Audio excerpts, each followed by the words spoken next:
Yesu nashimwe, Yesu ahimbazwe, inshuti bavandimwe. Nongera kubaramutsa no kubasuhuza mu izina rya Yesu. Nje imbere yanyu kugira ngo tuganire ijambo ry'Imana. Turaza gusoma mu gitabo cyo Kuva ibice 33, umurongo wa 13 n'uwa 14. Abasoma Bibiliya y'Icongereza ni umurongo wa 14 n'uwa 15. Dusome. Haravuga ngo, niba nkugiriyeho umugisha koko, nyereka imigambi yawe kugira ngo nkumenye, mbone uko ndushaho kukugiriraho umugisha, kandi wibuke yuko ubu bwoko ari ubwawe. Aransubiza ati, ubwanjye nzajyana nawe nkuruhure. Amen. Bavandimwe, iri ni isomo rirerire cyane. Nashatse ko twigira hamwe umutwe w'ijambo uvuga ngo umuhimu wa uwepo wa Mungu katika maisha yako. The importance of God's presence in your life. Amen. Umumaro wo kubaho kw'Imana mu buzima bwawe. Iri ni isengesho ry'umuntu yasenze ahita asubizwa ako kanya. Hilo ni ombi linaloonyesha uzito uzito wa Mungu ambayo anaupatia mtu ambaye ana uwepo wake. Iryo ni isengesho, ni uburemere Imana iha isengesho ry'umuntu ufite kubaho kw'Imana muri we. Amen. Haleluya. Ndaza kukubwira inyungu, umumaro wo gutunga Imana mu buzima bwawe, wo kugira presence y'Imana mu bugingo bwawe. Bavandi, dukeneye kubaho kw'Imana mu bintu ibyo ari byo byose dukora, kugira ngo bigende neza uko Imana ishaka. Nikueleze na nikuambie, wewe mushumba, wewe pastori, wewe bishop, wewe apostle, wewe muvugabutumwa, wewe mukristo, wewe muyoboke w'idini, wewe udafite usengera ariko wemera Imana, ukeneye presence y'Imana mu bintu ibyo ari byo byose ukora, kugira ngo bigende uko Imana ishaka. Ntabwo ukeneye amafaranga mbere, ntabwo ukeneye ibindi mbere y'ibindi byose, ukeneye kubaho kw'Imana muri wowe. Niyo mpamvu Mose yamubwiye ngo, nimba nkugiriyeho umugisha koko, nyereka imigambi yawe kugira ngo nkumenye, mbone uko ndushaho kukugiriraho umugisha, kandi wibuke yuko ubu bwoko ari ubwawe. Nukomeza gusoma usanga yaramubwiye ngo, nutemera kugendana natwe ntabwo turi buve hano. Imana nitemera ngo ubwiza bwayo, presence yayo ibe muri wewe, ibyawe ntibizatungana. Ushobora kugira ubutekinisiye bukomeye, ushobora kugira amafaranga, ushobora kugira abayoboke, ushobora gukora byinshi cyane, but you need the God's presence in your life. No mu Bafilipi ibice 2 umurongo wa 13 haravuga ngo, Imana ngo kuko Imana ari yibashoboza gukora ibyo ishaka. Amen. Kangu ubwiza ukuri, mojawapo ya hitaji kubwa ya mwanadamu ni uwepo wa Mungu. Kimwe mu bintu ukeneye by'ingenzi muvandi, iki kintu gisurinyeho, kimwe mu bintu ukeneye by'ingenzi mu buzima bwawe, kimwe mu bintu ukeneye mu byo ukora, kimwe mu bintu ukeneye muri business zawe, kimwe mu bintu ukeneye muri iyo ministeri yowe, kimwe mu bintu ukeneye muri iyo huduma yawe, ni ukubaho kw'Imana kabisa. Kuko iyo ubonye kubaho kw'Imana, iyo Imana yemeye kugendana nawe, iyo Imana yemeye kuba mu bintu byawe, iyo Imana yemeye kwivanga mu butunzi bwawe, ikivanga muri ministry yawe, ibindi bibazo byose, mahitaji yako mengine, ndakubwiza ukuri, arakemuka.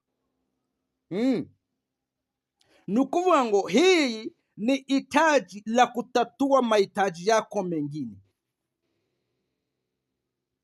Ikintu camara ibindi byifuzo byawe byose nuko wagira inyota, ni kuwa na kiu cha kuwa na uwepo wa Mungu katika maisha yako. Gira inyota, uwe na shauku, uwe na kiu cha uwepo wa Mungu ndani ya maisha yako. Reka gushaka ibintu byinshi, Imana iri kure yawe. Haleluya. Reka gushaka ibintu byinshi, Imana iri kure yawe. Muri iri somo nateguye, wenda nzarishira mu bice bitandukanye, ariko nzakwigisha ibintu bitatu bikubaho iyo kubaho kw'Imana mu buzima bwawe kwashize. Hanyuma nibishobokera ndakwigisha nanone kubaho kw'Imana, cyangwa se what is the presence of God, uwepo wa Mungu ni nini. Ndaje mbiguhe nabyo ukurikirira isomo. Ninkomeza tugakomeza tukabana. Haleluya, haleluya, haleluya. Kandi ndaguha n'imirongo biblike myinshi cyane. Nanone muri iri somo nzakwigisha nitajuwaje nimepoteza uwepo wa Mungu. Ni gute nomenya ko kubaho kw'Imana mu buzima bwanje kutakirimo, presence y'Imana muri njyewe no mu byo nkora. Ni gute natahura ko ntayo mfite? Ico naco nzakiguha. Ariko nanone nzasoza nkwigisha niki cerekana ko Imana iri kumwe nawe, presence y'Imana iri mu bintu byawe. Iryo somo niryo naguteguriye, ndakwinginze ukomeze udukurikire. Hano rero reka nkomeze ndebe iri somo ibyo nkwigisha muri ibyo ngibyo maze kuvuga. Mu by'ukuri hari akaga gakomeye, hari ibibazo bikomeye mu gutakaza kubaho kw'Imana muri wewe. Kuna hatari ya wewe kupoteza uwepo wa Mungu. Hari ikibazo gikomeye, hari danger ikomeye igihe cyose watakaje kubaho kw'Imana muri wewe. Nkubwira iki kintu naco gisurinyeho, ukomeze wibuka uriya murongo uri mu Kuva ibice 33 umurongo wa 13 n'uwa 14. Nkubwira iki kintu kandi ukizirikana. Imana iba ahantu hose, ariko Imana ntabwo ibana na buri muntu. Iki kintu gisurinyeho. Imana iba ahantu hose, ifite ubushobozi bwo kuba ahantu hose, ariko Imana ntabwo ibana na buri muntu. Mungu yupo kila mahala, lakini Mungu hayupo na kila mtu. Mungu anaenda na mtu ambaye ameamua kwenda naye. Imana ibana n'umuntu wahisemo kubana naye. Imana igendana n'umuntu wahisemo kugendana nayo. Iyo utabihisemo hauna uwepo wa Mungu kabisa. Kadusoma muri Samweli wa mbere ibice 28 umurongo wa 6, ndasoma nge n'uwa 15, ariko wowe ushaka wakomeza. Haravuga ngo Sawuli ahera kwagisha Uwiteka inama. Uwiteka ntiyagira ico amusubiza, haba mu nzozi, haba na Urimu, haba no mu bahanuzi. Ku 15 haravuga ngo nuko Samweli abaza Sawuli ati, niki gitumye unkubaganira ukarinda kunzamura? Sawuli aramusubiza ati, nihebye kuko Abafilisitiya bandwanya, kandi Imana ikaba yarantaye itakigira ico insubiza.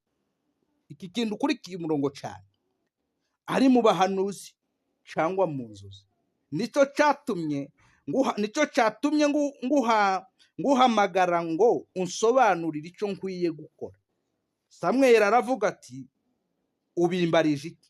Ubwo Uwiteka yakuretse ugahinduka umwanzi we. Muri iri somo reka dukuremo ibintu bitatu ariho dusoreza iri somo ryacu. Isomo ribe rigufi. Amen. kadukuremo ibintu bitatu nakubwiye bikuwao, vitu vitatu vinavyotokea Mungu akikuacha. Iyo Imana ikuretse, reba ibintu bitatu bikubaho. Ikintu ca mbere, amasengesho yawe ntabwo asubizwa. Ibi turabikura muri iki cyanditswe tuvuye gusoma cyo muri Samweli. Uwiteka ntakinyumva. Sawuli ahera ko agisha Uwiteka inama. Uwiteka ntiyagira ico amusubiza, haba mu nzozi, haba na Urimu, haba n'abahanuzi. Maombi yako hayajibiwe. Wakwibaza impamvu umaze imyaka myinshi usenga, ntuzi uva mu butayu, ntuzi uva mu mahuduma, ntuzi uva ku misozi, ntuzi uva mu kwiyiriza ubusa, ariko hawujibiwe. Banza ugaruke inyuma urebe nimba presence y'Imana iri mu bugingo bwawe. Garuka inyuma gato, subira inyuma gato, urebe nimba presence y'Imana iri mu bugingo bwawe. Amen, praise God. Subira inyuma gatoya urebe ko presence y'Imana ikiri muri wewe. Iyo bavuze ngo maombi yako hayajibiwe, neno maombi sio yale uliyoomba tu. Ntabwo ijambo amasengesho ari birya wavuze mu kanwa gusa. Ibi bivuga inamaanisha nini? Inamaanisha malengo yako hayafikiwi, kusudi lako haulifikie, ndoto zako hauzitimize. Nukuvuga ngo iyo Imana yavuye muri presence yayo muri wowe, iyerekwa ryawe nturigeraho, intego zawe zirahagarara, ibintu bikikupa. Haleluya. Nusoma iki cyanditswe kirabikubwira neza. Icya kabiri kikubaho, mashambulizi yatakuwa mengi ni kana kwamba umeonewa. Uzagira intambara nyinshi cyane nk'umuntu wasuzuguritse, wasuzuguwe. Niyo mpamvu Sawuli yavuze ngo yaravuze ngo, nuko Samweli abaza Sawuli ati, niki gitumye unkubaganira ukarinda kunzamura? Sawuli aramusubiza ati, nihebye kuko Abafilisitiya bandwanya, kandi Imana ikaba yarantaye itakigira ico isubiza. Ariko komeza hepfo, ari mu bahanuzi cyangwa mu nzozi, nico catumye nguhamangara ngo unsobanurire ico nkwiye gukora. Amen. Ibigeragezo yari yaje gushaka Samweli kubera iki?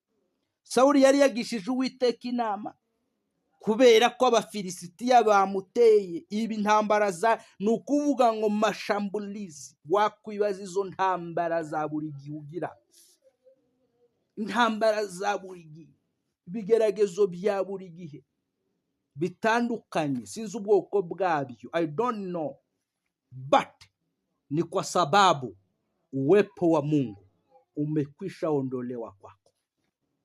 Presence y'Imana ntayo mu kibano. Kubwira icya gatatu, hautakuwa na amani ndani na nje. Nukuvuga ngo ntuzagira amahoro haba imbere muri wowe ndetse n'inyuma hanze. Uzabura amahoro ahantu ahariho hose. Uzayaburira mu gace kamwe uhunge ngo urajya mu kandi uyabure, ujya ahandi uyabure, uve mu gihugu kimwe ujye mu kindi ngo niho ubona amahoro mu mutima uyabure, ureke umugore wa mbere ngo ushake undi ngo niho ugira ibyishimo bibure. Uzorebe Salomo, ibyishimo birabura kubera ikintu kimwe gusa, yari yarimuye Uwiteka Imana, abura amahoro mu mutima. Haravuga ngo wenda umuntu ashatse umugore wa kabiri byagira ibyishimo wapi, uwa gatatu wapi, uwa kane, kugeza agejeje 1000, lakini haikiwezekana. Ikizana amahoro imbere mu mutima nukubana n'Imana, presence y'Imana ikaba muri wowe. Ibyo byonyine birahagije muvandi, ibyo byonyine birahagije. Haleluya.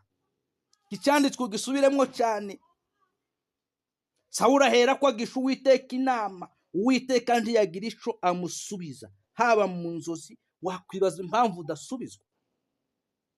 Banza usubire inyuma urebe uko ubanye n'Imana. Reba imibanire yawe n'Imana uko ihagaze. reba imibereho yawe n'Imana uko imeze, banza wisuzume, winire, wirebe, urebe uhagaze gute, bimeze gute. Wakwibaza impamvu cyangwa nakubwiye ngo mashambulizi yatakuwamenye, wakwibaza impamvu y'ibigeragezo bisimburanwa buri munsi mu buzima bwawe, mu muryango wawe, mu kazi kawe, muri bizinesi yawe. Wabyibaza, subira inyuma urebe uburyo ubanye n'Imana. Ese Imana iracyafite icyicaro muri wowe? Imana iracyafite umwanya mu bugingo bwawe? Icya gatatu, wakwibaza impamvu utagira amahoro. Ushobora kuba utunze amafaranga, ufite ubutunzi rwose, ufite iwawe, uba ufite byose, ariko hauna amani ndani. Wakwibaza impamvu yabyo.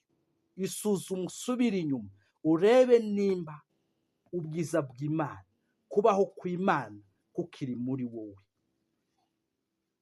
Imana nibaho umugisha, Imana ibagirire neza, Imana ibashoboze bavandimwe. Iri somo murigeze ku bantu benshi, iri somo rifasha imitima yanyu, iri somo rituma utekereza cyane kuhusu umuhimu wa uwepo wa Mungu katika maisha yako. You have to understand the importance of God's presence in your life. Kabisa. Suzuma urebe nimba presence y'Imana ikiri mu buzima bwawe cyangwa warayitaye. Nidukomeza nzakwereka ukuntu Imana iva mu buzima bwawe itavuze. Imana ikava mu buzima bwawe itavuze, ukagira ngo uracyabana naho yarigendeye. Nzakwereka ingero nyinshi cyane z'abantu Imana yasize bakomeza gutekereza ngo bakorana n'Imana, babana n'Imana, kandi yaragiye kare. Nkwereke n'ingaruka zabyo. Imana nibagirire neza. Mu rindi somo nzababwira uwepo wa Mungu ni nini. What is the presence of God? Uwepo wa Mungu ni nini? Aha nzakwereka ko uwepo wa Mungu siyo kitu au vitu. Nzabikubwira neza.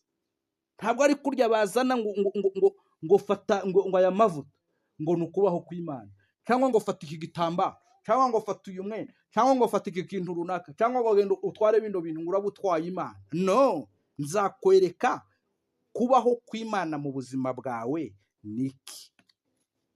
Nzakubwira ibintu bigera kuri bine. Nzakubwira ibintu bigera kuri 4 kuri 5 bigaragaza icyo arico kubaho kw'Imana mu buzima bwawe. Imana nibaho umugisha, mu gukore like, kandi ababishoboye mutere comment, kandi icy'ingenzi cyane ni like. YouTube idufashe kubigeza kuri benshi, mukore na share namwe ubwanyu mu bisangiza abantu. Murakoze cyane.